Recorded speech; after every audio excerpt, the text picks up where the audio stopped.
we don't do sufficient energy capex, and say, for example, we have a major multi-year sustained bull market in energy prices, or AI does not live up to the productivity gains that the bulls expect, for example, and doesn't offset some of the inflation enough, then you can get more acute issues where you get things like yield curve control. You get major currency devaluation relative to commodities or relative to consumer prices.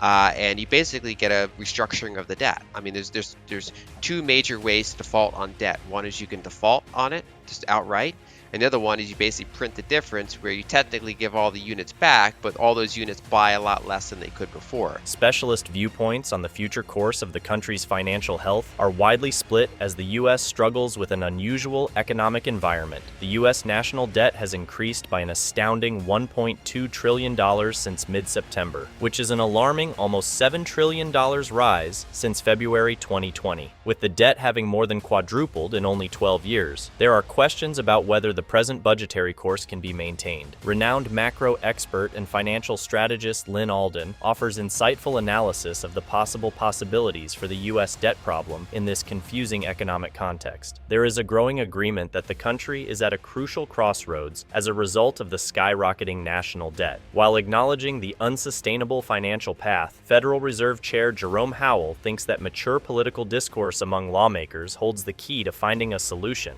Opponents, such as well-known investors and macro experts, contend that the United States is already caught in a debt trap and headed for permanent collapse. In a recent interview with Anthony Scaramucci from Skybridge Capital, Lyn Alden presents two reasonable theories on the U.S. debt issue. The first scenario is predicated on substantial technical advancement, which would produce plenty of deflationary pressure and increased productivity. Alden makes the suggestion that this technological boom would be able to balance the growing debt, which is in line with Real Vision CEO Raoul Pal's thoughts. A glaring contrast is shown by the second scenario, which calls for the Federal Reserve to pursue QE to infinity, huge printing as a means of paying off its debt. Alden stresses that this course of action may result in a significant depreciation of the currency and a quick decline in its worth. Alden delves into the complexities of the U.S. debt crisis and provides guidance on how investors may manage these difficult times in a thorough conversation with Scaramucci. Join us as we explore significant passages from this insightful conversation to help you understand the intricate workings of the U.S. economy. Remember to subscribe to our channel, like and share this video, and enable post notifications if you want to see more in-depth analysis from professionals like Lyn Alden.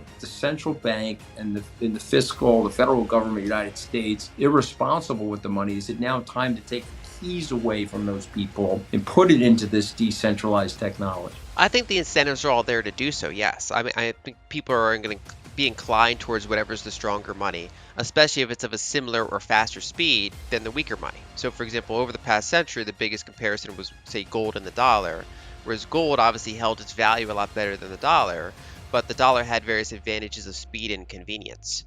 And so even though the dollar was weaker, it was still stable enough that, especially when you combine, legal monopolies and legal tender laws, things like that, that the dollar was able to win out. One thing that's interesting about Bitcoin is that it's over the long term, it grows even less than gold in terms of new supply. So it's even scarcer than gold, and it can move around as fast or faster than fiat currencies can. And so that's a really compelling long-term story to get people to gravitate towards it and change some of the structure. Although, in my view, that's a multi-decade story. That's not like a 1 decade or a 2 decade story. It takes a very long time to change these gigantic structures.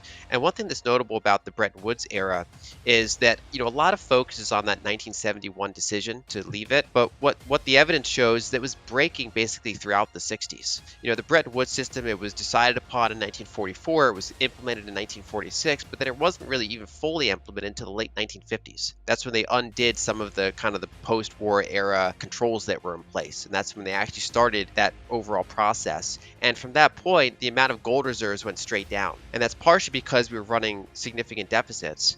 And it's also partially because fractional reserve banks were lending more dollars into existence, and they were not constrained by the amount of gold in the system. So you had an environment where, from 1950 to 1970, the broad money supply tripled as gold reserves diminished. And so the system was inherently unstable to begin with. It was always a rational decision to redeem some of those ever-inflating dollars for gold until they were going to run out of gold.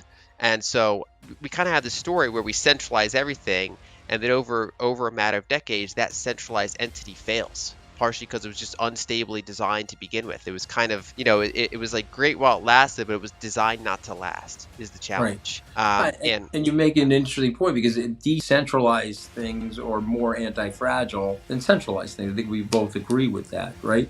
Yeah, and so for example, if you look at the history of the dollar, it was defined in 1792. And from there all the way up until the early 1900s, its purchasing power remained unchanged. It could buy the same amount of gold, it could buy the same amount of general goods and services based on most estimates. During wars, there'd be some period of inflation, but then it would kind of revert back after the war. And it wasn't until this more modern era where we began centralizing everything and growing the money supply on average at a faster rate that we started to get this devaluation. And to your point about who it affects or who it helps most, basically it's kind of, the economy is kind of like a game of blackjack, where with blackjack you want to get close to 21 but you don't want to go over. And the way that who best is rewarded in this economy is people that have debt but not so much that they blow up in a recession. So if you have long-term low interest rate debt and you're using it to buy scarcer assets, real estate, business, cash flow, business equity, things like that, the closer you are to the source of money creation, you're shorting the fiat currency that everybody else is earning their wages in and saving their near-term money in, and you're buying scarcer assets, and you're doing very good, especially because you have global arbitrage. You can short one currency and buy assets somewhere else, for example. Whereas if you're on the other side of the spectrum and you don't have a lot of access to credit, and you're just kind of earning wages, you're saving a little bit, you're getting constantly devalued. You're getting paid in melting ice cubes. In her statement, Lyn Alden explores the mechanics of monetary systems and highlights people's innate preference for stronger forms of money, especially when such forms provide speeds that are on par with or quicker than those of weaker alternatives. She draws comparisons between the dollar and gold during the past century, emphasizing how the dollar's advantages in speed and ease, together with legal monopolies and tender rules, allowed it to flourish despite gold's greater value retention. Alden then focuses on the distinctive features of Bitcoin, pointing out that it is more rare than gold and that it may either match or beat conventional currencies in terms of speed. Although she believes that Bitcoin has a compelling long-term story, she believes that the necessary structural adjustments will take many decades to complete rather than happen quickly. Alden also raises the possibility, which he bases on the historical instability of the Bretton Woods era, that decentralized institutions are more anti-fragile than centralized ones. Her economic game analogy compares the economy to a game of blackjack, showing how people who have debt with low interest rates and are close to sources of new money profit, while others who are paid a wage could always be losing money. Alden essentially offers a balanced viewpoint on past monetary systems, the promise of Bitcoin, and the protracted transformation of the world economy. That's not all. Let's hear what she has to say next. There's really no other way than to continue monetizing it, and that's the problem. So for example, the Fed is interesting in the sense that when things get really extreme, they lose control. So for example, the 1940s, during the war era, they were just overtaken by the Treasury. They were forced to monetize the deficits and to keep them at low interest rates. And in the past couple of years, when we had these extreme events in various ways, they just jumped in and monetized it right away. And so they can try to be independent when things are going reasonably well, but as soon as you have a problem in the sovereign bond market or one of those adjacent markets, they always jump in. And so one thing that's interesting is that during COVID, Powell asked for more fiscal support. He said, look, our tools are kind of exhausted, we need more fiscal.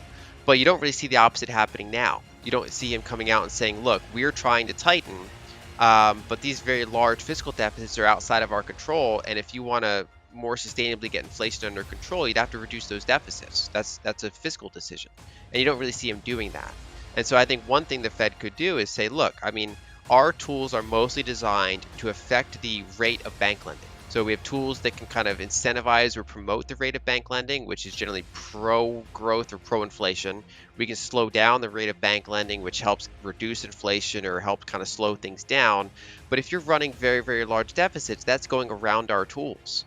And that's largely outside of our purview, and that's mostly a fiscal problem. So a lot of my emphasis is pointing out that, in some ways, regardless of what the Fed does, it's largely a long-term fiscal spiral that we're going through. And even if you look at the Congressional Budget Office's long-term projections, it's just larger and larger deficits as far as the eye can see.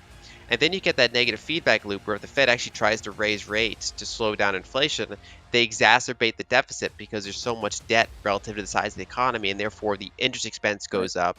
In the spiral. And then they issue more debt to pay the interest. And so it's largely the source of the concern now, I would say, is emanating from the fiscal side. Could we fix it? Is there a long-term plan that we could fix the situation? Yeah, I think the challenge there is that the fixes would be so unpopular that those trying to fix it would be voted out, and then they go back to Right. not fixing it. So, for example, the demographics are such that the things like Social Security and Medicare are not long-term sustainable as designed. They were designed in a different era. They weren't designed with the idea that population growth would eventually slow down and that the society would become very aged. So if you look at, for example, how many workers pay into Social Security for every retiree, that number keeps shrinking over time, where it becomes a very big burden for the small number of workers paying in. And retirement age, was originally around the average human life expectancy. So some people didn't even make it to there, some people went over, but in general, there weren't people kind of living on those benefits for many decades. Whereas in recent decades, our life expectancy has gone up quite a bit, but our retirement age has gone up at a slower pace.